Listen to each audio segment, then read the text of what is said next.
Kaya po ako nagpunta rito, parte na po ng gusto kong gawin. Sapagkat hindi na ako masaya dun sa House of Representatives. Pagka nilalaban natin ang katwiran, pag sinasabihan natin sila kung ano yung tuntunin, kung ano yung dapat gawin para hindi nag-aaway-away. Baligtad po yung nangyayari. Pag ako na nagsasalita, guguluhin nila ako, pagtutulong-tulungan nila ako. Pati nga po yung hopya na kinakain ko, kukunin pa nila. Ganun po yung mga taong yon. Nung isang araw po, nagsalita ako sa grupo ng mga hilot, yung mga kumadrona. Mga ganito rin karami po, mas marami pa dito. Sabi ko sa kanila, magsusumbong din po ako sa inyo. Kasi, napagalaman ko pagka ang isang bata ay napanganak dito sa mundo at ang nagpaluwal ay kumadrona o yung hilot, yung bata na yon matalino pala. Alam niyo kung bakit? Tingnan po ninyo yung mga kasama ko sa Quadcom. Napanganak lahat sila sa ospital. Eh ako napanganak ako, hilot po, dahil mahirap lang ang buhay ko.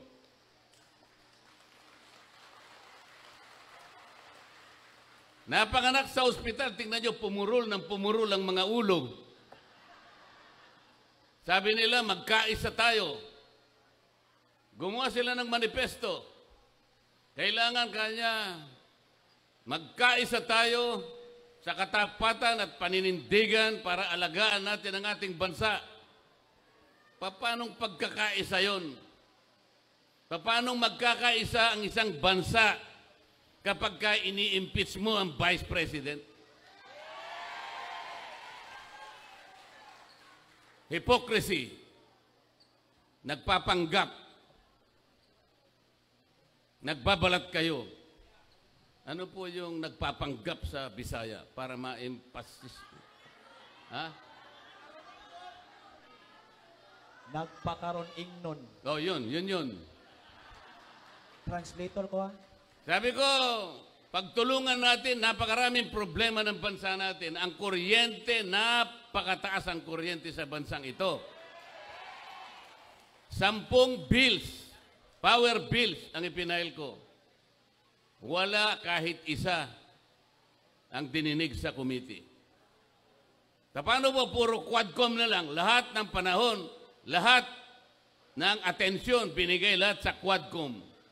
Wala nang panahon para dinggin yung mga panukalang batas na makakabuti sa tao. Ano po ba ang layunin ng ating batas sa kuryente na ginawa 23 years ago? What is the objective of that law that was enacted in 2001 or 23 years ago? To ensure the delivery of quality and reliable and affordable rates of electricity in this country. So pag sinabi mong secure and reliable, walang brownout. Pag sinabi mong affordable, abot kaya. Abot kaya. Sa Bisaya, barato. O yan, nakita nyo naman. Hindi mo alam yon, Senador Philip Salvador. Yun ang pangunahing layunin. Pero hanggang ngayon, after 23 years, abot kaya ang kuryente, abot langit.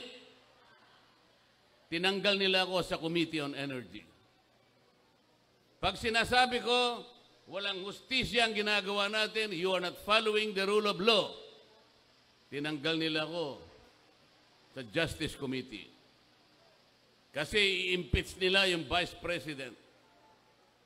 Para hindi na ako siguro makasali, tinanggal nila ako sa Justice Committee. Ang sabi ko sa kanila, yun ang akala nyo. Subok-subukan ninyo na i-impeach ang Vice President. I will suggest to her that she should engage me as their defense counsel. Yehey! Kasi mali na po ang nangyayari. Wala nang ustisya. Sabi ko sa kanila, bakit ninyo sinusuri ang confidential funds ng Office of the Vice President? Why? If you are honest in trying to enact a particular law, kasi po, inquiry in aid of legislation. There are more than 400 offices and agencies of government, beneficiaries of confidential funds. They were also notified by the COA. Meron silang audit observation memo. Bakit yung opisina lang ng Vice President ang ating iniimbestigahan kung talagang hindi kayo namumulitika? 400 offices ayaw niyong imbestigahan. Only the Office of the Vice President.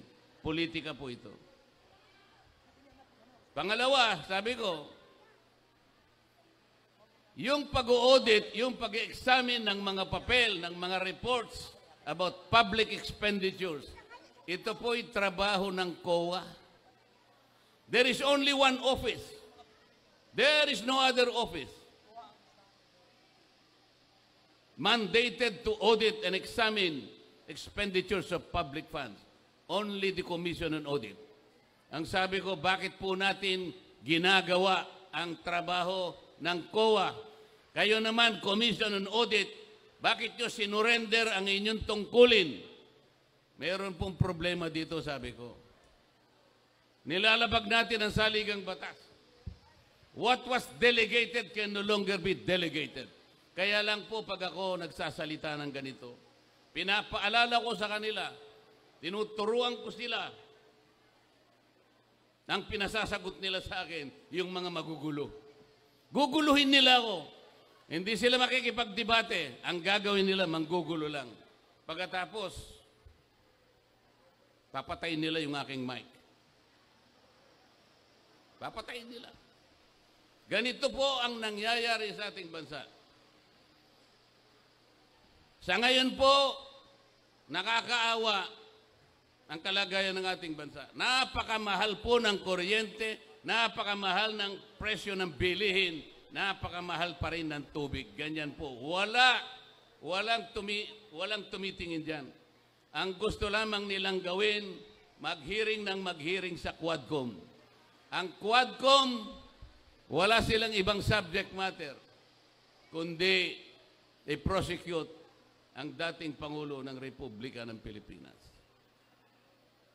Nakakahiya po ang kanilang ginagawa. Kaya sabi ng mga kasama ko, total magulo na kayo dyan, lumipat ka na lang sa Senado.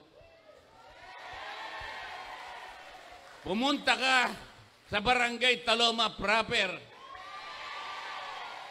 Magpatulong kayong dalawa ni Philip Salvador. Para sa ganon, magkaroon ng kalidad ang Philippine Senate. Tingnan po nyo ang Senado ngayon. Tingnan nyo ang Senado ngayon. Kumbaga sa niluto, hindi mo malaman kung anong klaseng luto. Kilala nyo naman kung pabalik-balik na lang sila dyan. Kayo rin naman kasi yung may kasalanan eh. Paulit-ulit, pabalik-balik. Pagkatapos ganito pa rin ang kalagayan ng ating bansa. Mahirap pa rin ang ating bansa. Merong isang matanda na nagsalita. Isa siyang scientist. Insanity, sabi niya. Sa Tagalog, kabaliwan. Ano po yung insanity sa Bisaya? Buwang. Kabuwangan.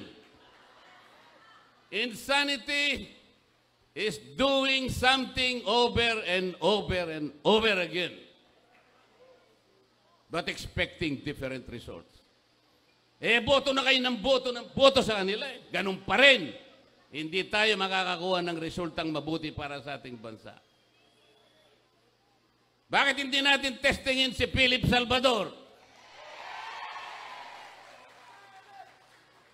Isama nyo kami doon. Kahit hindi mo malaman kung anong klaseng niluto ang Philippine Senate. Sabi nila sa akin, o paano, isasama mo ako dyan. Hindi pala magkakapareho yung sahog, hindi magkakasama yung sangkap. Hindi natin alam kung anong lasa niyan. Tapos ilalagay mo pa ako dyan, isasama mo pa ako dyan. Hindi po kanya, ganito po ang gagawin natin. Dahil nga hindi natin maintindihan kung anong klaseng luto na yung Philippine Senate, kayo po ay ilalagay natin dyan para po magsilbi kayong magic sarap. Baka po sa lasa, magkaroon man lang ng lasa yung luto na yan, baka magkaroon tayo ng pag-asa. Tingnan po ninyo yung corruption dito sa bansang ito. Yung corruption, nalulunod na tayo sa corruption. Magkano ang ginagasta ng ating bansa araw-araw? Magkano? How much does this country spend every day? Do you have an idea? 15.8 billion pesos every day. Magkano naman ang ating kinikita araw-araw? 11.7 billion pesos. So gumagasta tayo ng mas marami kaysa sa kinikita natin. Anong deficit? 4.1 billion pesos. Yan po ang inuutang natin araw-araw. 4.1 billion pesos. Or about 270 million pesos every hour. Bagsak. Magkano na po yung ating utang? 16 trillion pesos. 16 trillion pesos. Bigay ng akap. Akap dito, akap doon. Puro akap. Hindi po yan ang gawain ng House of Representatives. Hindi po yun ang aming gawain. Wala po kaming gawain na kami ang magbigay ng kung ano-ano. Tingnan po nyo yung ginawa nila. Tingnan nyo yung politika. Ang budget po na pinresent ni Inday Sara, 2 billion pesos. Ano ang ginawa nila? Tinanggal po nila, sabi nila, hindi, gawin na lang nating 700 million. Kasi yung ibang budget mo rito, ginagawa na rin ng DSWD. Yung iba, ginagawa na rin ng DOH. Yung iba, ginagawa na rin ng CHED. So, para walang duplication, tanggalin na natin yan. 700 na lang ang budget mo, Madam Vice President. Pero tingnan mo, sila nang namimigay sa binibigay ng DSWD. Akap dito, akap doon, puro akap, puro akap. Kunin po ninyo yung pera, hindi kanila yon, pera ng gobyerno. Walang mangyayari po pagka ganito ang gagawin natin. Pag nagbigay ka lang puro ayuda, puro subsidy, hindi po lalakas ang ating ekonomiya. Ang mangyayari po niyan, pagkakuha ng pera, pupunta po sa mall, wala na. Wala na. Walang production na katapat. Hindi aandar ang manufacturing. Hindi aandar. Kailangan po umandar ang manufacturing para tumaas ang ekonomiya, maraming trabaho ma-generate, maraming produkto ang makukuha, bababa ang presyo ng pagkain. Yun po ang dapat natin gawin. Ang pinaka-problema ng Kongreso ngayon, yun pong oversight function, wala na pong nagbabantay. Marami pong batas na magaganda. Pero, wala na pong nagbabantay sa pagpapatupad ng mga yan. Katulad po ng sinabi ko sa kuryente, 23 years ago, dapat mababa ang kuryente. After 23 years, mataas pa rin ang kuryente. Tingnan po nyo yung mga barangay. Ilan ang barangay sa buong Pilipinas? Ilang bilang po? 42,000 barangays in this country.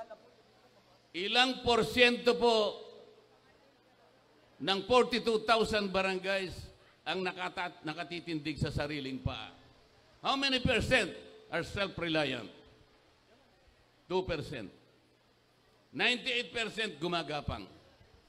Magkano ang sweldo ng kapitan? Average, buong Pilipinas, 5,000 pesos.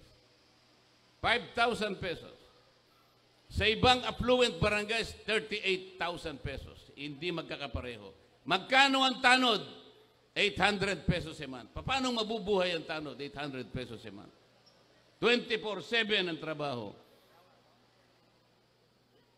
Ito ang problema. Meron akong panukalang batas, ayusin sana natin ito.